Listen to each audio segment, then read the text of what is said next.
The smiling coffee killer. Her name is Jessica. She wasn't just a killer. She was her victim's best friend. And she used that trust to serve her the last coffee she'd ever drink. He's a killer. Didn't do it. Who? I have to say that. I'm not allowed to answer the question. Jessica knew there were cameras. She left evidence everywhere, but what she said in court flipped the whole story upside down. Seriously, this isn't some horror movie. This is the wild, true story of the smiling coffee killer. The perfect life, and her unwavering loyalty to her loved ones. Mirna embodied success and happiness, radiating a natural charisma that drew people to her. Think about those perfect Instagram lives. The curated feeds of designer bags, exotic vacations, and gourmet meals. Yeah, that was Mirna.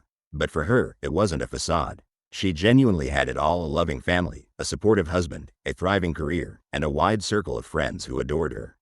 Everything was just perfect. She was a beacon of light, a testament to what hard work and genuine joy could bring. Now, meet Jessica KUMALA Wongso. Her best friend. They'd known each other for ages. Their bond forged during their college days studying graphic design at Billy Blue College of Design in Sydney, Australia. They shared countless memories, late-night study sessions, and the ups and downs of young adulthood in a foreign country. Their friendship, on the surface, seemed unbreakable. But while Mirna was planning her dream wedding, building her empire, and crushing it at work, Jessica's life was kind of a mess. We're talking years of just pure chaos, a turbulent existence that starkly contrasted Mirna's serene path. Jessica had struggled with her mental health for years, battling severe depression that manifested in alarming ways. Her life in Australia was a series of crises, multiple car crashes, some reportedly self-inflicted, leading to serious injuries. She was in and out of hospitals, not just for physical wounds, but for psychiatric evaluations after incidents of self-harm. The desperation in her life was palpable, a stark shadow to Mirna's sunshine. And get this, Australian police had a whole file on her. A big file. It wasn't just a few minor incidents. There were reports of erratic behavior, accusations of property damage, and even a history of threats against others. One particularly disturbing detail emerged. She had a restraining order from an old boyfriend, who claimed she threatened him and even tried to commit suicide in his presence. Her ex-boss described her as manipulative, prone to emotional outbursts, and someone who would go to extreme lengths for attention. Yeah, Jessica was in a rough spot. Her life was going sideways, fast. She was drifting, seemingly unable to find her footing, while Mirna soared. This disparity, this chasm between their realities, would become a crucial element in the unfolding tragedy. The reunion that went totally wrong. So, after a long time living separate lives, Mirna thriving in Jakarta, Jessica struggling in Sydney, Jessica comes back to Indonesia in late 2015. And what does she want to do? She wants to see her old college friends. Like, hey, let's catch up, kind of thing. A seemingly innocent reunion, a chance to reconnect after years apart. Mirna and their other mutual friend, Hani Juwita Boon, were like, sure, let's grab coffee. Super normal, right? They were excited to catch up, to reminisce about their days in Australia. It was an opportunity to rekindle an old friendship, to see how life had treated their long-lost friend. They picked this fancy spot, Olivier Café, inside a big mall in Jakarta. It was known for its chic ambiance and excellent coffee, a perfect setting for a relaxed afternoon chat. Just a regular coffee date among friends. The date was set for January 6, 2016.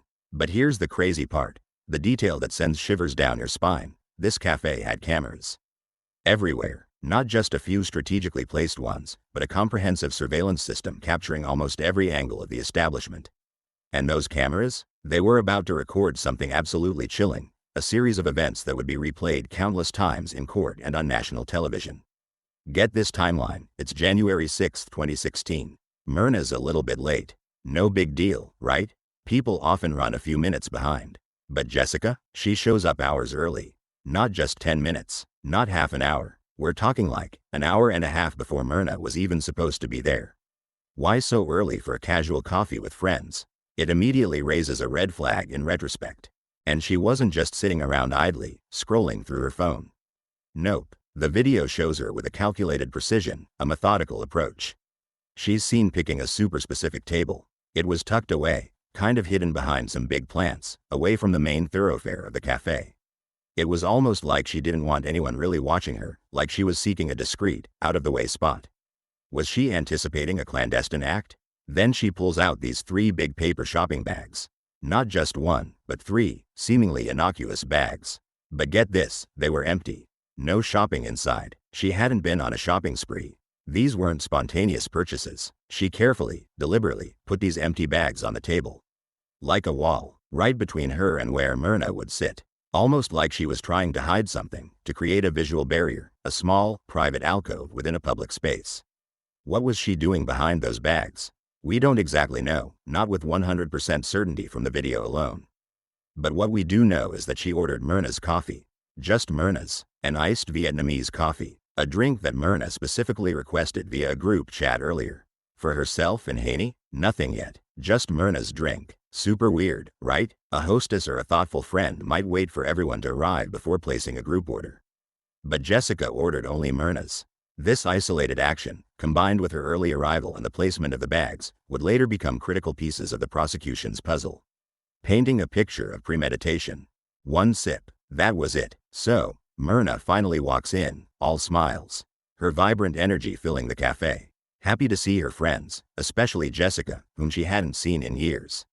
They're chatting, laughing, catching up on old times, the sounds of their reunion blending with the ambient chatter of the cafe. The atmosphere seems light, normal. The coffee arrives, brought to the table by a waiter. Mirna reaches for it, picks it up, and takes a sip. A seemingly innocuous act, something she'd done countless times before. And then, everything changes. Her face just twists. The smile vanishes, replaced by a look of profound discomfort, then agony. Her eyes roll back into her head. Her body stiffens, then begins to shake uncontrollably. It's not a cough, it's not a choke. It's something far more sinister. She gasps, her voice strained, a desperate whisper. This is so bad, it tastes like chili. The taste was acrid, burning, nothing like coffee. It was the taste of pure poison. Her body just starts seizing up. Her friend Haney and Jessica try to help, but it's like a bad dream unfolding in real time. Haney, horrified, tries to hold Mirna upright. Jessica stands by, observing, her movements minimal. Mirna falls onto the sofa, her limbs spasming. Foam comes from her mouth, a chilling, telltale sign of poisoning. Her hands and feet start turning blue, a rapid cyanosis indicating a severe lack of oxygen.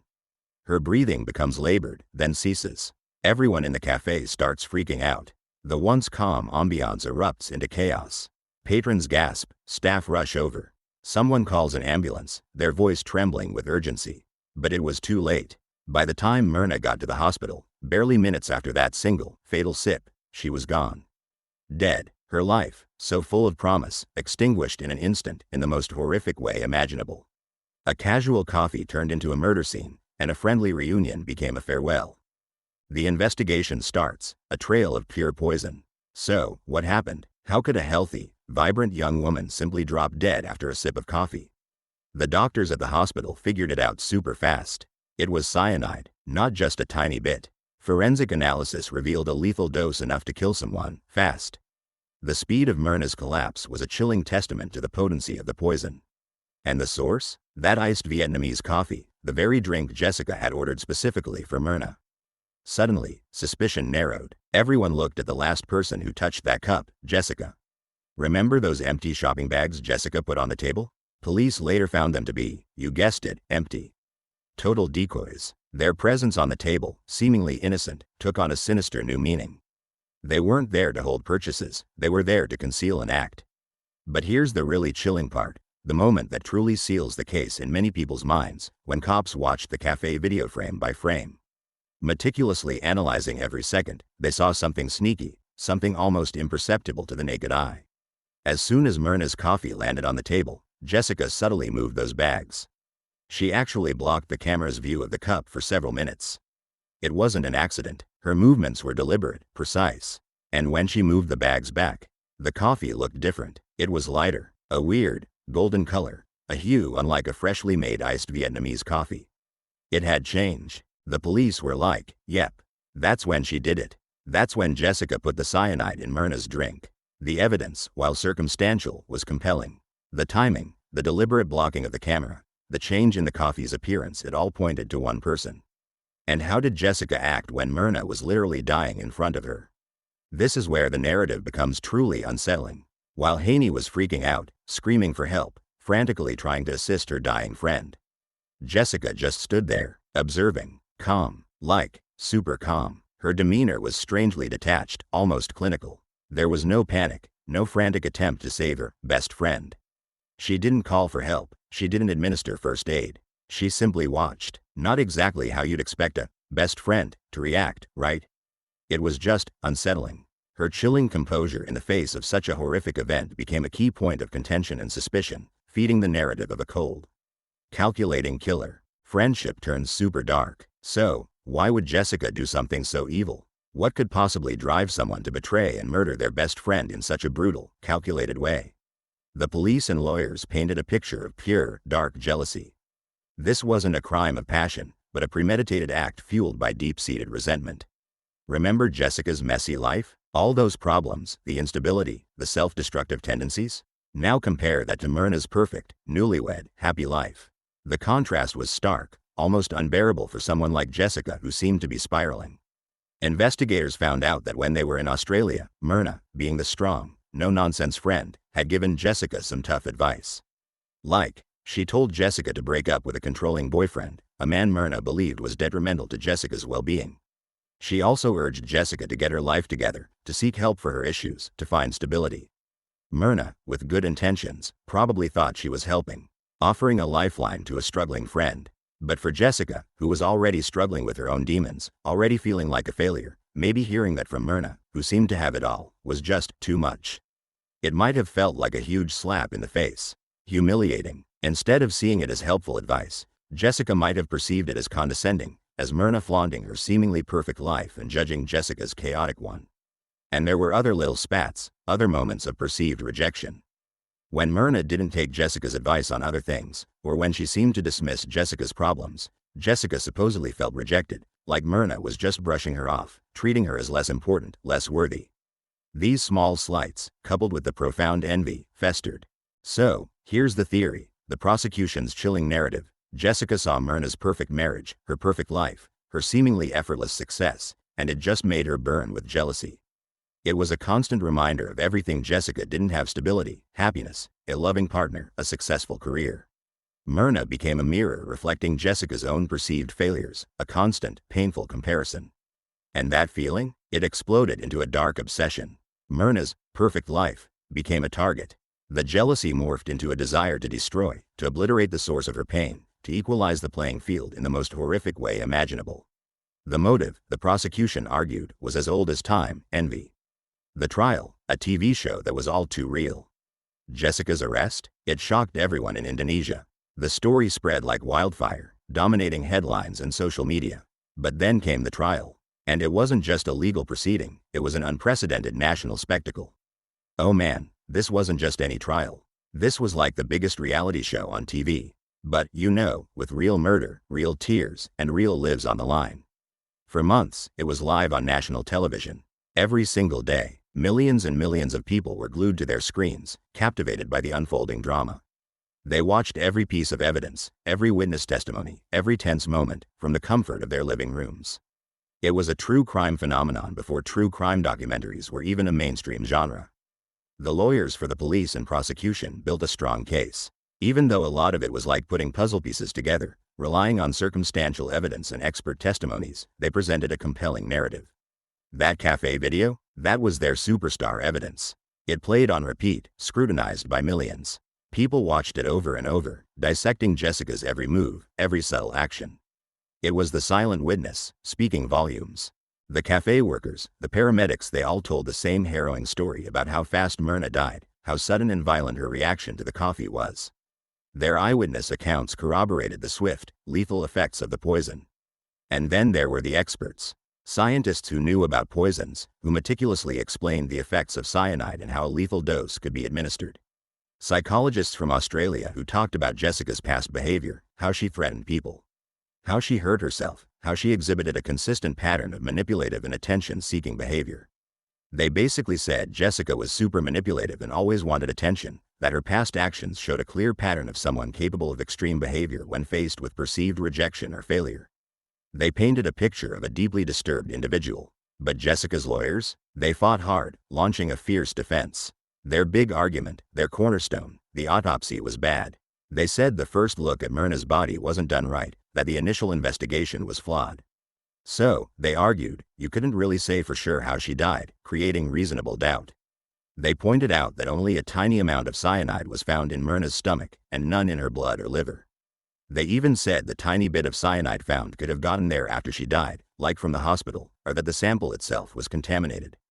They vehemently argued that Jessica was just a scapegoat, that people were freaking out for no reason, caught up in a media frenzy.